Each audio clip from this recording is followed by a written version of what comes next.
بسم اللہ الرحمن الرحیم۔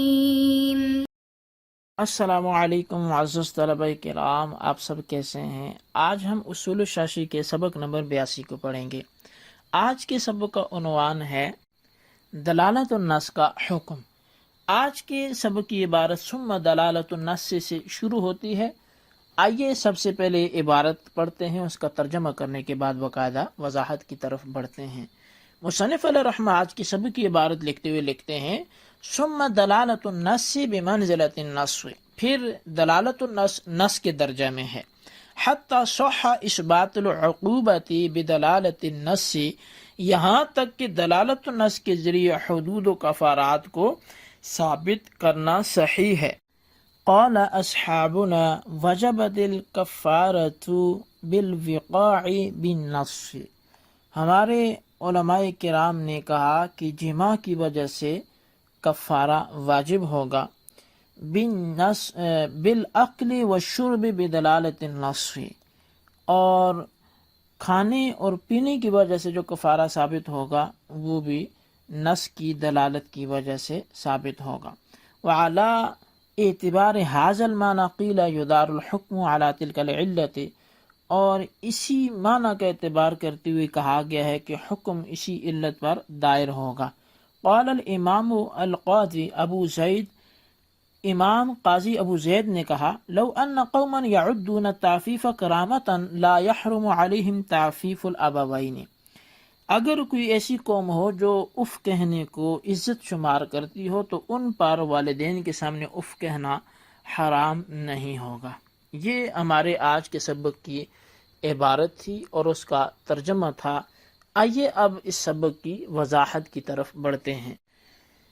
مصنف علیہ رحمہ نے ثم دلالت النص کی جو تحریر لکھی ہے، اس کی غرض دلالت النص کے حکم کو بیان کرنا ہے کہ جس طرح دلالت النص مفید یقین اور لزوم عمل میں قطعی و یقینی ہے، اسی طرح دلالت النص بھی مفید یقین اور لزوم عمل میں قطعی اور یقینی ہوتی ہے۔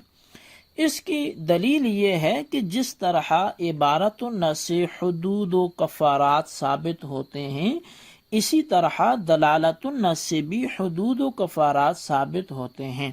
لہذا حدود و کفارات کا دلالت النص سے ثابت ہونا اس بات کی واضح دلیل ہے کہ دلالت النص کا حکم قطعی ہے، ظنی نہیں ہے، کیونکہ اگر دلالت النص کا حکم ظنی ہوتا تو اس سے حدود و کفارات ثابت نہ ہوتے، چونکہ ظنی میں شبہ ہوتا ہے اور شبہ سے حدیں تو خود ساکت ہو جاتی ہیں۔ لہٰذا اس کا مطلب یہ ہے کہ دلالت النص کا حکم ظنی نہیں ہے بلکہ اس کا حکم قطعی ہے۔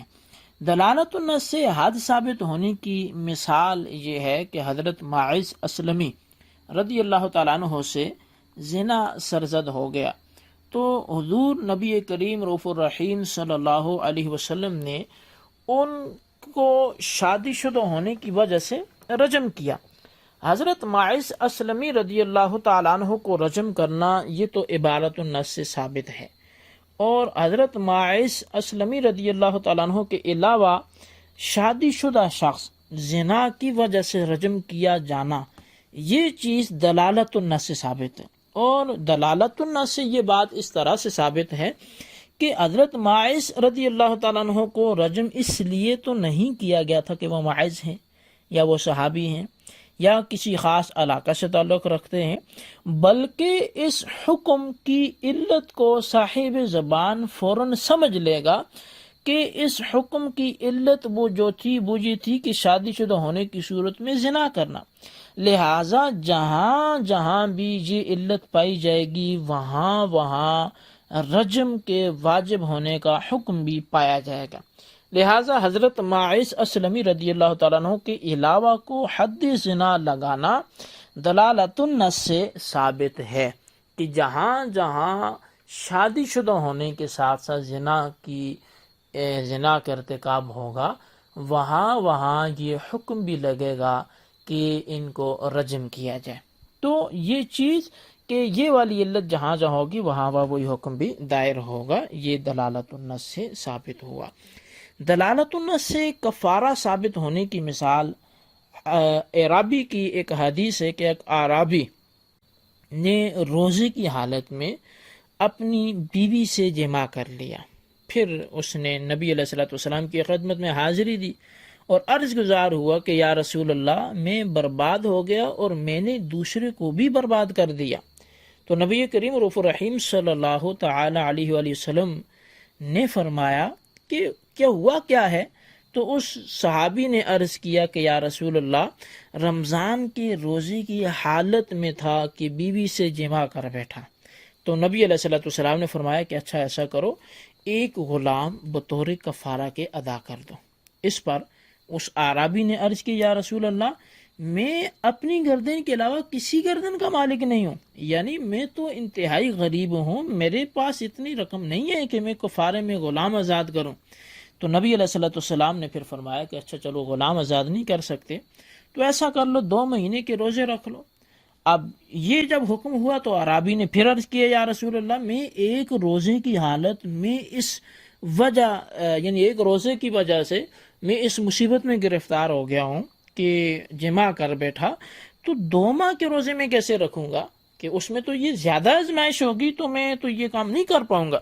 چنانچہ نبیوں کے سرور صلی اللہ علیہ وسلم نے جب یہ بات بھی سنی تو آپ نے جواب میں ارشاد فرمایا کہ پھر ایسا کرو، جب تم غلام بھی آزاد نہیں کر سکتے، 60 دن کے روزے بھی نہیں رکھ سکتے، تو پھر ایسا کرو 60 مسکینوں کو کھانا کھلا دو۔ اب یہ تیسرا حال آپ نے ارشاد فرمایا تو اس اعرابی نے عرض کیا یا رسول اللہ، میں انتہائی غریب ہوں، اس کی بھی طاقت نہیں رکھتا کہ میں کسی کو 60 مسکینوں کو کھانا ہی کھلا دوں، ایک بندے کو 60 دن کا کھانا کھلا دوں۔ اس پر نبی علیہ الصلوۃ والسلام نے فرمایا کہ پھر ایسا کرو، ایک طرف ہو کے بیٹھ جاؤ۔ اب وہ اعرابی ایک جانب ہو کے بیٹھ گئے۔ کچھ ہی دیر گزری تھی کہ ایک بندہ کھجوروں کا ٹوکرا لے کر بارگاہ رسالت میں حاضر ہوا اور وہ ہدیۃ نبی علیہ الصلوۃ والسلام کی خدمت میں پیش کیا۔ نبی علیہ الصلوۃ والسلام نے فرمایا کہ وہ اعرابی کدھر ہے؟ تو اعرابی نے عرض کیا کہ میں حاضر ہوں۔ تو نبی علیہ الصلوۃ والسلام نے فرمایا کہ یہ کھجوروں کا ٹوکرا لے کر غریبوں میں تقسیم کر دو، یعنی کہ تمہارے کفارے کے طور پہ یہ ہو جائے گا۔ تو اس پر اس اعرابی نے عرض کی یا رسول اللہ، مجھ سے زیادہ غریب کون ہے کہ اس کو میں کس میں بانٹوں گا؟ تو نبی علیہ الصلوۃ والسلام مسکرائے اور فرمایا اچھا ایسا کرو، جا کر یہ خود ہی لے جاؤ، اپنے ہی گھر والوں کو جا کے کھلا لو، یہ تمہارے اس کفارے کے لیے کافی ہے۔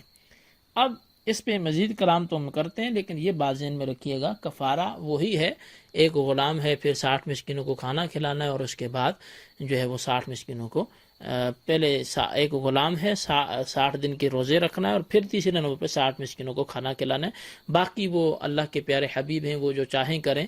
یہ حکم انہی صحابی کے لیے تھا، یہ ان کے بعد دیگر اصحاب کے لیے یا دیگر امتیوں کے لیے یہ نہیں ہوگا کہ وہ ٹوکری کھجوروں کی بانٹ دیں یا گھر والوں کو کھلا دیں۔